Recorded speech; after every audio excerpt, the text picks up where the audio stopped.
Hey, welcome back to another episode of It's a Football Thing. As always, I'm your co-host, the Balanced Blue RJ, joined by my fellow co-host and champion mates, Scott the Gooner, Rob the Red Devil. Rob, I'll come to you first, my man. How you going? Yeah, okay, mate. I'm being hit hard today a bit with the hay fever. This time of the year always gets me. But besides that, always looking forward to Tuesdays and Thursday nights, mate. Football's on the agenda. There's been plenty of it over the past few days, especially in Europe, and a couple controversial decisions I'm sure we'll get over. Some controversy indeed. You're right. Scott, how are you, my man? Loving life, mate. Top of the table. Sir Alex Ferguson at the MacArthur Bulls ground today. Spurs getting denied joy. What more could I want, mate? Living the dream. Living the dream. Absolutely. Living the dream indeed. We've got lots on our football food plate. Chelsea top of the crop in their Champions League turnaround under the new Potter regime. Spurs getting caned by VAR. Barcelona, Barcelona, leave Alona. It's all happening. Back to the Europa League. See you later. And of course, resurgent Reds back on the plate. Reds cruise. And yeah, lots of action in the Premier League and the Champions League. But without further ado, let's get stuck into some football, boys. Absolutely, boys. Let's jump straight into the Champions League. We had the heartbreaking news this morning that Barcelona knocked out of the Champions League in the mud. I think all three of us can celebrate that, boys. Leave her alone. How good is it? Oh, Robbie. Just quickly, but Bayern they make Barcelona just look like kids. Honestly, every time I see, like this aggregate keeps every time they play each other. It's like when they play Arsenal, if I'm not being funny, but like it's like 25-2 aggregate over the last 5 games. Like their defense, all these players they bought, this and that, they're going to go all out for this Champions League, and they still 2 years in a row without Messi, mate, still can't get to the knockout stages. Did you see the stats, Scott? Sorry, did you see the stats? No, without him, they're not qualified to the knockout stages. It's obviously not a one-man team, but how influential has that one player been for Barcelona? It's incredible. Big player, man. Big player. That's what he does. But, boys, something that stunned me, and I only realised this, I was flicking through the groups, having a look in preparation for tonight's stream. When I looked at Group B in the Champions League, Club Brugge, top with 10 points. Yep. Porto, second with 9. Atletico Madrid and Bayern Leverkusen at the bottom. Did you see the scenes at the end of that match? Yeah, I sent it to you boys in our group chat. How crazy was that, man? Incredible. Seriously, you know what that reminded me of a little bit? Like, do you remember what was that one? Was it Watford and Leicester? Like that video? Yeah, where, like on the penalty they scored. That was just crazy, man. You can't write that shit.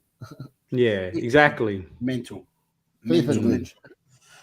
Some good comments here in the chat already. Make sure if you're joining us for the first time new to the channel that you're smashing that like and sub button. And for you guys who come back every week, we love you. Make sure you hit that like button too. Let's get those likes up straight away. De Jong, bit of egg on his face, isn't there? Wanting to play Champions League. Not anymore, mate. Barca versus United in the Europa. Oh, God, I'd love to see it. Either way, I win because a team I hate gets knocked out.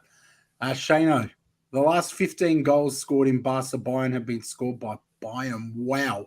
If that's true. It's 22-4 aggregate, or isn't it? I think in their last 6 games. Yeah, 22-4, I think it is. That's what I was saying. They just tease them, man. They toil them.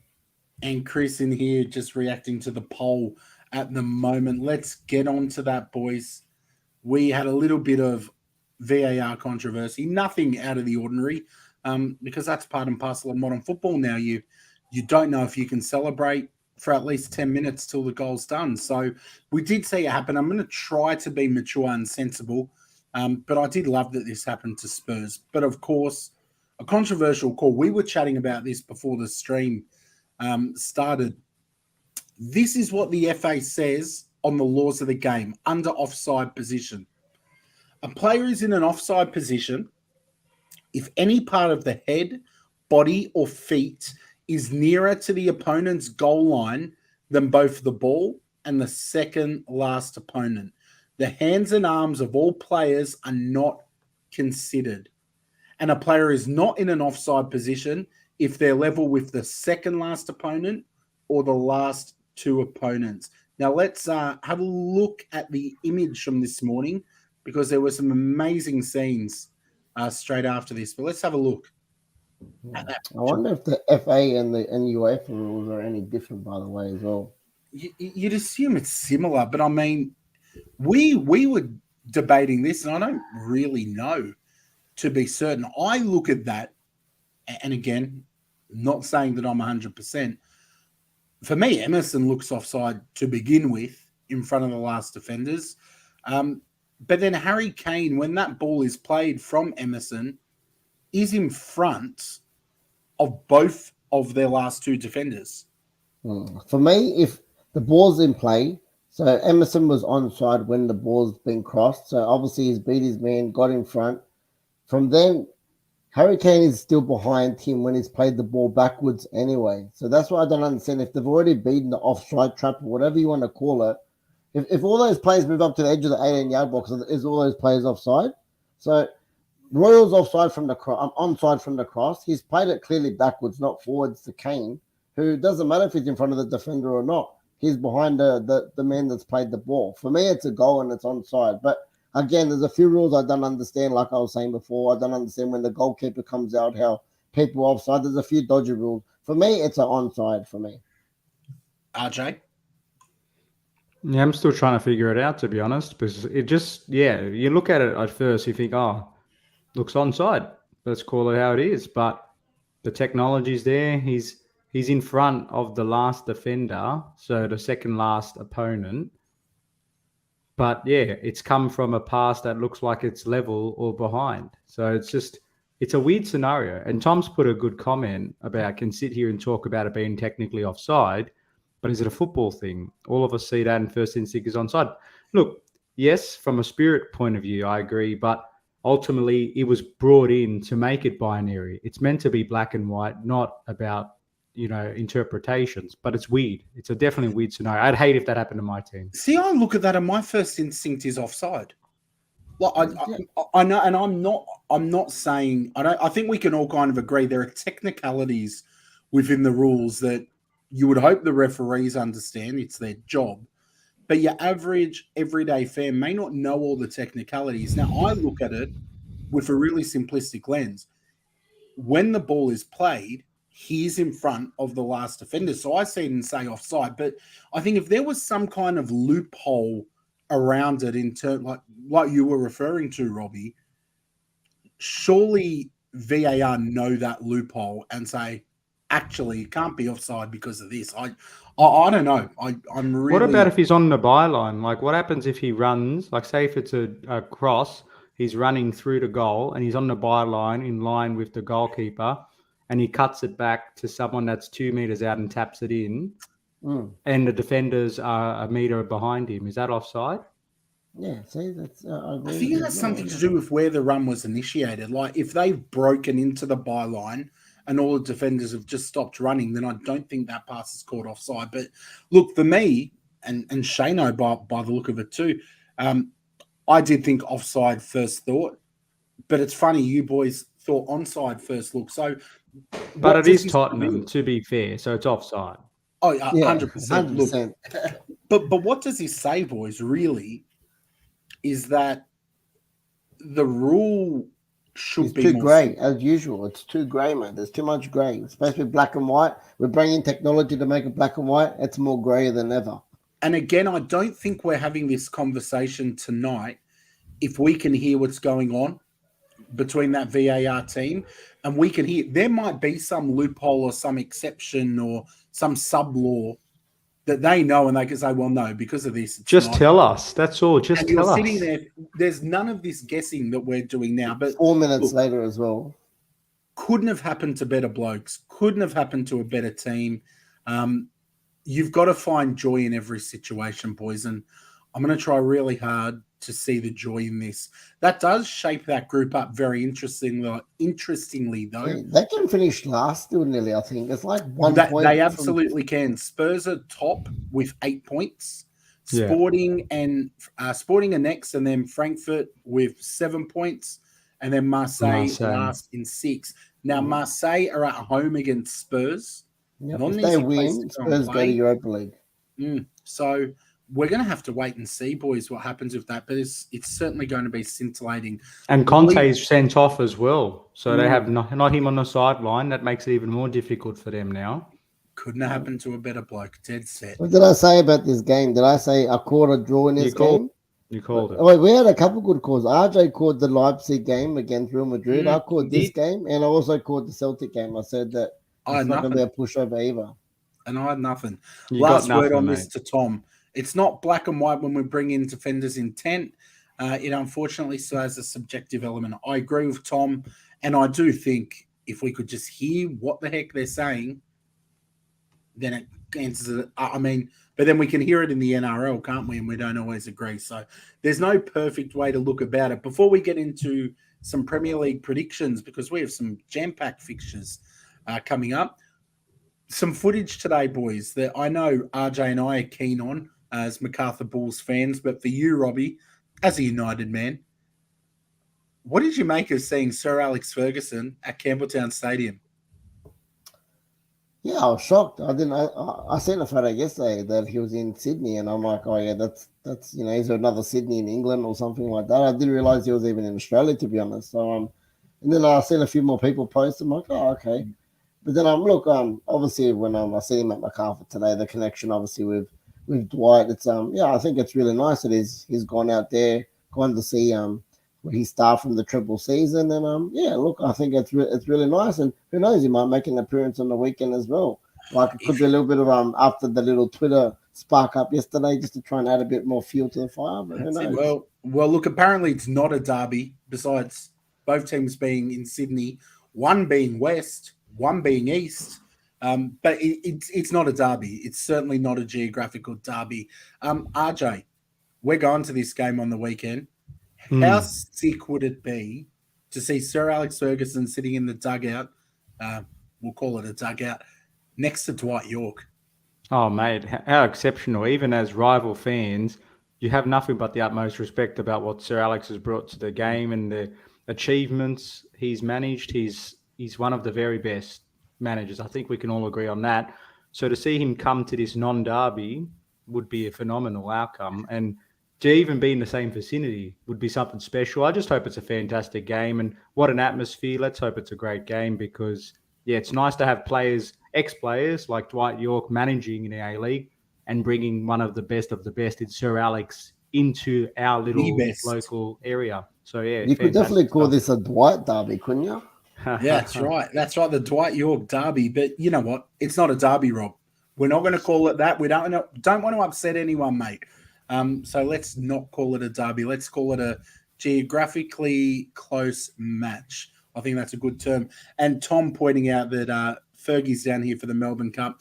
I like to think he's down here for the derby this weekend. Melbourne non-derby. Sorry, non-derby.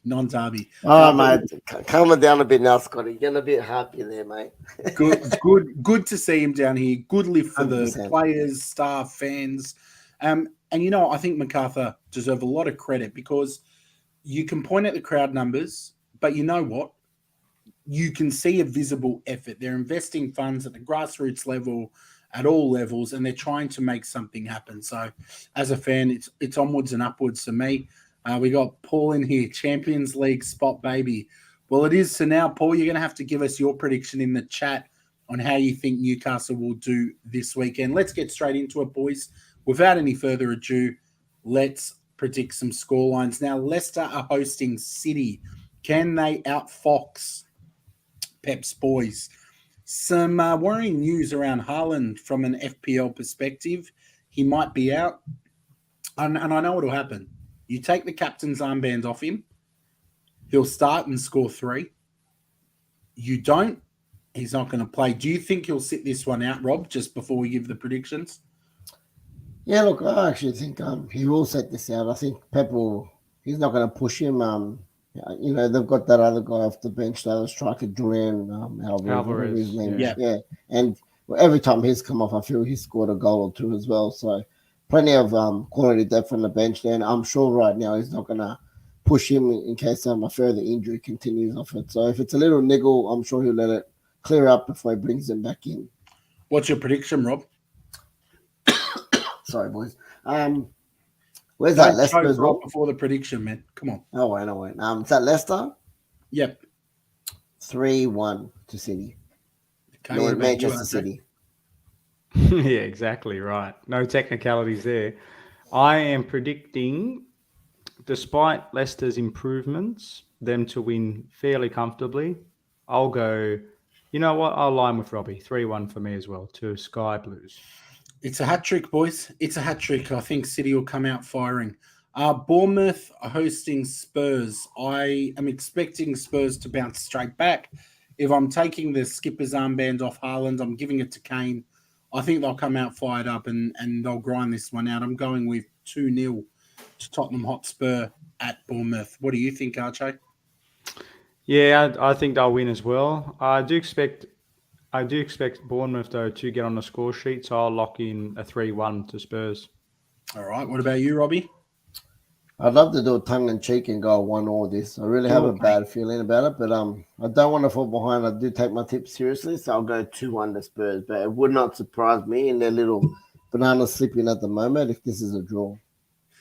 You just kind of... I'm coming back to that comment from Tuesday night's stream. Are some players playing within themselves a little bit, knowing that there's a massive World Cup coming up very, very soon? I hate this idea of a World Cup in the middle of the season. I just think it's mental, and I'm praying we don't see a lot of injuries, boys. But yeah, it's going to be interesting to see. What's also going to be interesting is Brentford hosting Wolves. We might get your thoughts on that one, RJ.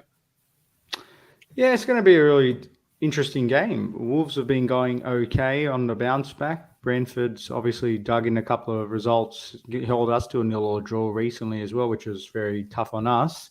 At home, I like them. I like Brentford at home over Wolves. So I think Ivan Toney to get on the score sheet and they win this one 2-0 for me. Robbie? And I 100% agree. God, I don't like this when we agree, boys, but it's a hat trick. And Borche's saying in their Wolves need to win. They do need to win, but you know what? Both teams could do with the points. So going to be very interesting to see what happens here. We might jump next to the Graham Potter Magic Derby. Now, we can't just quickfire this one, RJ. It is your team. Give us some pre-match thoughts, and then we'll give some predictions. Yeah, the Potter Derby. We ripped out the lifeblood from poor old Brighton. They're a team that we all respect here on the show, of course, and we've had great content creator, Ryan, as well. Great guy. Check him out. Tough one because they're going to be extra motivated. I know Graham Potter will be motivated as well, but I think there's a lot of bad blood there about how we ripped out a lot of their coaching staff, took Mark Cucurella, who's been rocks and diamonds for us so far. Had a good game against Salzburg, I thought. Unsung hero, done very well. It's going to be a tough one, boys. I like to think that the individual quality of our players will help, but Brighton, and that's not a strange tip. 1-0 is not a bad tip at all. Being at the Amex is a very, very tough place to go and play. Ask most teams. And obviously we're dealing with no Conte, no Reece James. They are two most dynamic best players. And no Fofana, of course, as well. So there's a lot of challenges there we have to navigate through. But if players like Mateo Kovacic can fire, Kai Havertz, who both scored screamers yesterday, absolute world-class goals.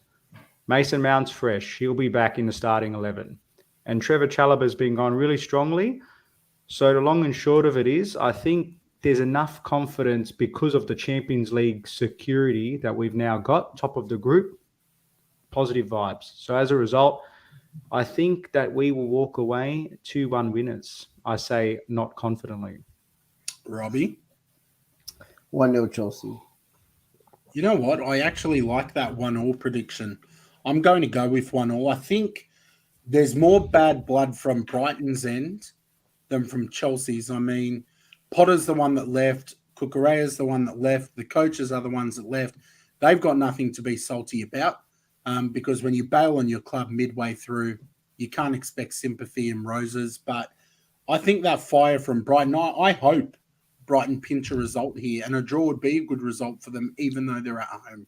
The only thing, though, you would add, though, sorry, your prediction was 1-1, just to be sure. I was going to say the only thing, the flip side that gives us a bit of an edge is Graham Potter knows these players intimately. He knows all of their strengths and weaknesses, and that's why I think it will give us that extra 1% to know how to exploit them and shut down players like Trossard, although their new manager will obviously be conscious of that. So it's going to be an intriguing match. I think it'll be a great watch, boys. So certainly looking forward to that. What I also think this is going to low-key be a brilliant match. Newcastle hosting Aston Villa. And I know we've got the Palace fixture as well. We'll bounce back to that. But Newcastle at home, Aston Villa, the Unai Emery new manager bounce, Newcastle with the home stadium and phenomenal form. It all adds up to what's going to be, I think, an intense and hotly contested match between one team performing beautifully and one that needs to shape up. Robbie, let's kick off with you, mate. Yeah, look, I don't think Unai will be in the stands for this one, or I don't think he'll be on the sideline anyway. I think it might be the following game. Yeah, again, I've got a lot of respect for Newcastle this year, and I just think at home in front of their own fans, they've got that fourth spot at the moment. I'm sure they're going to hold on to that as long as they can. I think they'll be I like that score, man. I like it. Yeah, I think they'll be too strong at home. I'm going to go 3-1 to the Toon. 3-1 to the Toon. The boys will be loving that in the chat. And you know what? Not a bad chat. Knowing now and remembering that Emery's not there till November 1st changes my thoughts and feelings about this one. But you do know that the players of Villa will be very much aware that he'll be watching. And some of these guys are playing for their future because Emery will come in and he will bench players if he doesn't think they're right. No one wants to be benched this close to a World Cup. No one. But I do think the Newcastle are going to have too much for them, even though they'll be fighting. I'm actually going to go with 2-1 Newcastle. I think it'll be a lot tighter than some of the boys in the chat, but fingers crossed Newcastle get the points. RJ? Yeah, they're too strong at home, I think. Villa, very impressive result without Stevie G, but I think they will, says tongue-in-cheek, of course. They're just a really well-drilled outfit at the moment. We saw what they did to Spurs. They're in top 4 now. And with the Ballon d'Or nominee, Miggy Almiron, in black hot form, rather. He's in my FPL now. He better live up to it. He's making some waves just quietly. So they're a well-drilled team. I expect them to win pretty convincingly as well. Lock in. I'm going to go even bolder, 4-1 to the Toon. Wow. The boys will love that. Paul and Shane will be loving that. You can tell. And fingers crossed they kick off because I've put a couple of Newcastle players in my team. You running any Newcastle players, Robbie? I've had Trippier for quite a while now, and I've got Pope as well. So, yeah, I've got 2 of them. Hey, there you go. Let's go back to Crystal Palace, Southampton.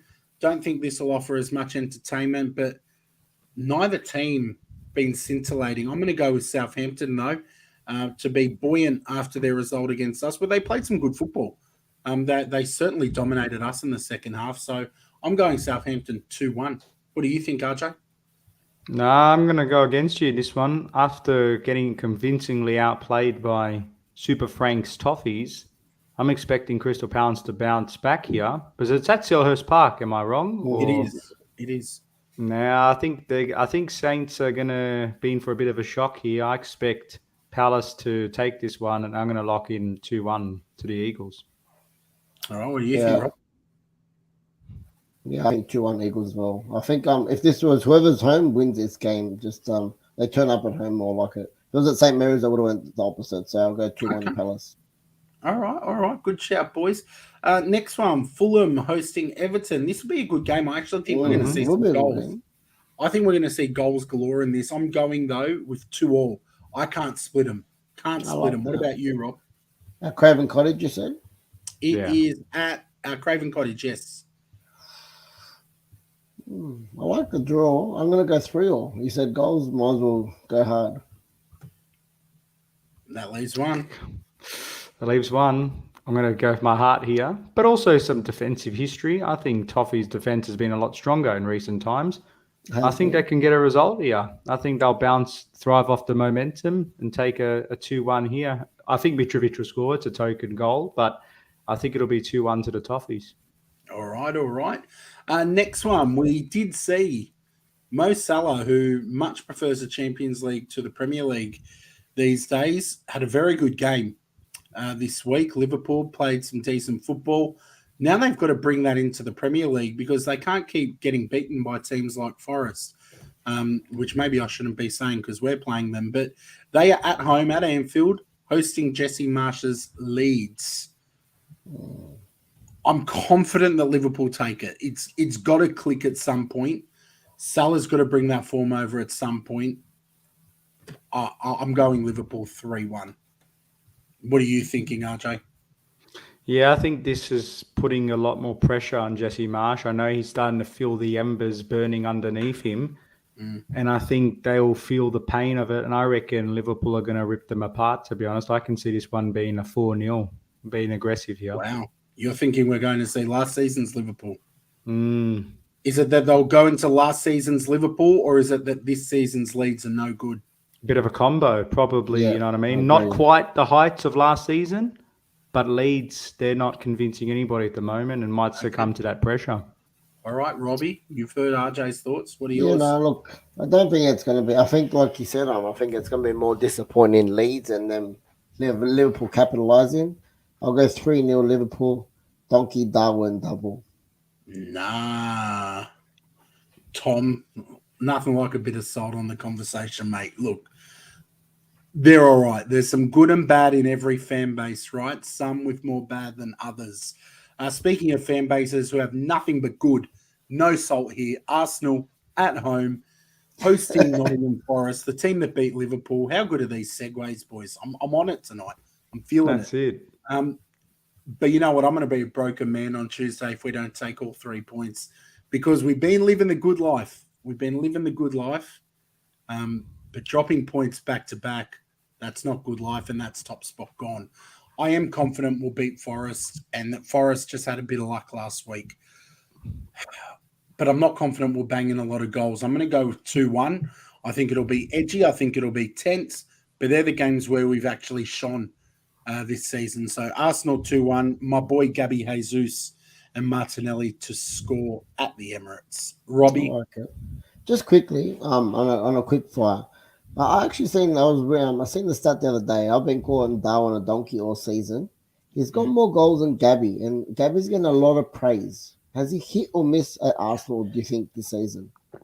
For me, hit because I've seen a change. I think I said this a couple of streams ago.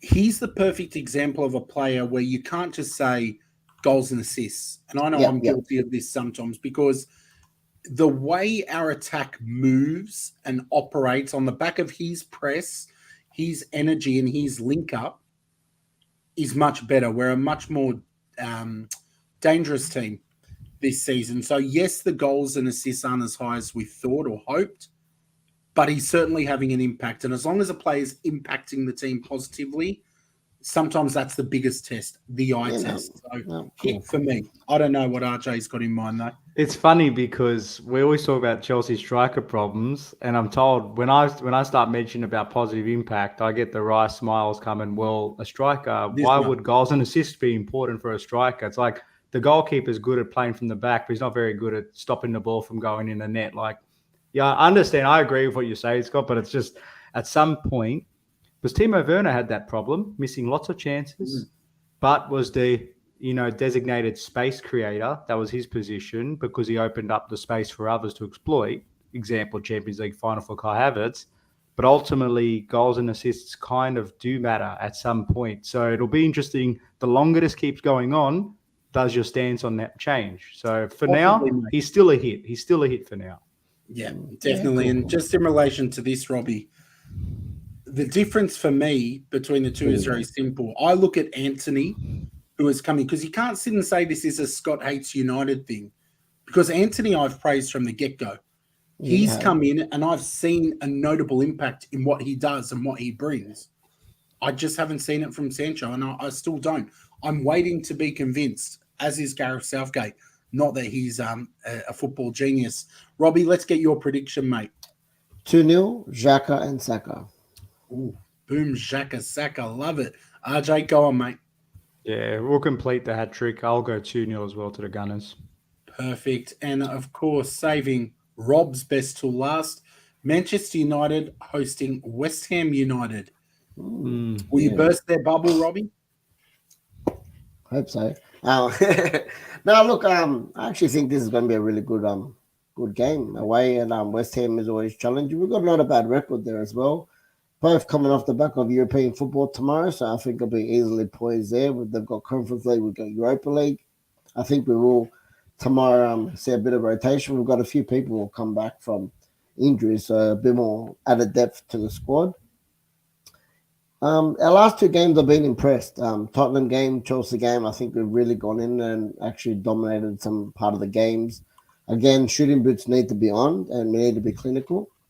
But I'm gonna think we're gonna win this one 2-1. It's just that centre-back partnership scares me a little bit with Varane now. Not Martinez. I think he's been great, but it'll be Lindelof or Maguire possibly coming in, and Maguire always gives us nightmares. But I think we'll get this one 2-1. Okay. What about you, RJ? Yeah, definitely on the flow of play, United have improved a lot. Were good against us, didn't capitalise, have been overall definitely improving under Ten Hag. There's no doubt about it. But also West Ham, in a smaller sample size, have also galvanised. They've narrow loss to Liverpool. They could have easily at least drew that game. Had a nice win the other day. And now, again, they've just been slowly finding a little bit of that resolve, making them that team that becomes difficult to beat and break down. So I think what you're going to find is a very stubborn West Ham. I think they're going to struggle. I could easily see this being a 0-0 or a 1-0, but equally, if United bring what they brought to Chelsea and just be a little bit more crisp with their finishing, they win this one. So yeah, I actually do unfortunately think that's going to happen. I reckon I'll take this one 2-1 to the Red Devils. Took the words right out of my mouth, mate. And that brings us to the end of this round of Premier League fixtures. Let's get to some quickfires, boys. I know there's some Europa stuff, but it's all a little bit inconsequential at the moment. What's Europa? Yeah, that's right. Europe's Premier. Ask Barcelona, mate. Ask Barcelona. That's it. Right. That's Good right. answer. Robbie, you got a quickfire tonight, champ? I do, boys. A little bit again on the quickfire trivia. I liked how I've done something like this Tuesday night. So this one is over or under. Okay, so I'm going to give you a player and I'm going to give you a number. This is their goals, their career goals. You got to tell me if it's over or under. Okay? Easy. Let's go. Wayne Rooney. This is not including international goals, by the way. It's just all club goals. Wayne Rooney, 230 goals. Over or under? Over. Over. Correct. 237. Fernando Torres, 206. Over. Under. RJ's right. Under 200. Mark Overmars, 85. That's one of our players. I should know this. I'll go first. I'll say over. I think it's very close. I do think it's very close to 85, but I'm going to go under just. It's under 78. Yeah. I knew he wasn't that good. This one's a good one, I thought. One of the best goal-scoring centre-backs, Sergio Ramos, 62. Under. Yeah, I'm going to go Scott under. Over 78. Wow. Very good. And last but not least, I had to get the calculator out for this one, honestly. Zlatan Ibrahimovic, 397. What a machine he is. I'll go over just for the incredible factor. Has he hit over 400? I feel like there would have been a thing with like 400 goals. I'm going to go under. Over 405. I almost swore. There you go. Lucky I almost broke the How about this one? Frank Lampard, 150. Who cares? 200. Again, it's over. Just wanted to throw that in there. RJ, got yours? Yeah, I've got mine. Speaking of Sir Alex Ferguson before in the theme of top class managers, if you had the opportunity to pick a manager's brain, past or present, ask anything you want over a dinner, who would it be? Is that too easy for me, or do I have to pick someone else? So Alex is the obvious one for me. Pick two, and if you think there's an obvious one, pick the next in line. For me, Arsene Wenger. And Wenger and Big Sam, mate, because I think we get on the cans and have a top night, mate. I love it. Robbie? Yeah, so Alex definitely. But I think Jose's a fair shout, but I'll go Marcello Lippi as well. I'd like to have a dinner with him. No, fair calls. I definitely would say Mourinho for me, obviously. That's no doubt about it. But obviously, I'd have to throw in there Super Frank because I just want to know, as a younger manager, who I'd want to know from. So older, younger, that's my range. I'd hardly even call him a manager. Come on. What a joke of a pick. Dead set. But you know what? Before this descends into a brawl, an all-out brawl on It's a Football Thing, we're going to let you go because we've done predictions. We've talked Sir Alex Ferguson meets Campbelltown. We've talked Champions League. Goodbye, Barcelona. Enjoy your time with Rob's team and my team in the Europa League. And we will be back on Tuesday night. Might even put out some sneaky content from this weekend's A-League match. We'll see how we go, RJ. Could be something in the pipeline. You mean that derby? That's the one. Let's quickly, before we end the stream, Wanderers are feeling left out here, Scott. You better chuck me a prediction for that match, boys. Robbie, who wins the other Sydney derby? Look, I've actually been watching a bit of the A-League this season, so I'm trying to keep on the wave. There was a bit of momentum moving. Look, I've liked the Bulls, to be honest. I hate Sydney FC, obviously, as a Wanderers We all fan. do. And obviously, there's a bit more rivalry there. But look, I actually do think that they might edge this one. Maybe a 2-1, 2-0 possibly. Sydney haven't impressed me, to be honest. RJ? Yeah, that's right. Sydney failed to take advantage of their extra man advantage against Adelaide, I think it was the other day. We've been quite good. Could have lost against Western United, could have won equally, had that good win as well the game before that, of course, which was good, and then the 0-0 draw against Brisbane Roar. So sticking with what I said yesterday, I think I'm feeling quietly optimistic, and we take this one 2-1. Sir Alex inspired. That's it. Sir Alex on the bench, 2-1, and we'll hit the winner in Fergie time, or should I say Dwight time. But on that note, good Dwight or good night, everybody. We will see you back again Tuesday night, 8:30 p.m. We'll have plenty of football to talk about. Take care.